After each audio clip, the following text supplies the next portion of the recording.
こんにちは、レイムです。こんにちは、マリサだよ。今回は、2003年に大阪府熊取町で起きた吉川ゆりさん行方不明事件を紹介するぜ。当時9歳、小学4年生。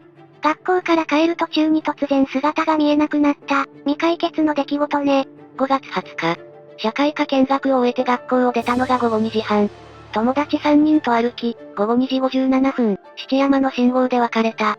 そのわずか2分後、知り合いの少年が自転車ですれ違ったのが最後の確かな目撃。自宅まで残り約400メートル。家族は午後5時過ぎに異変に気づき、7時半に警察へ通報した。翌日には公開捜査が始まったけど、悲鳴や争う音を聞いた人はおらず、通学路の商店でも誰も見ていない。つまり、短い距離のどこかで連れ去られた可能性が高いってことだな。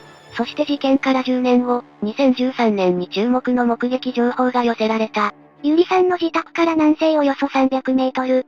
定時路に旧型クラウンが止まっていたというの。対向車のタクシーが迫る中、通りかかった人が左側を見ると、運転席の男性と目が合い睨まれたそうだ。さらに助手席には、白い服を着た小学生くらいの女の子がうつむいて座っていた。ゆりさんはその日、白いブラウスに紺のスカート、黄色のリュック姿。証言の女の子の服装と重なる点が多いんだぜ。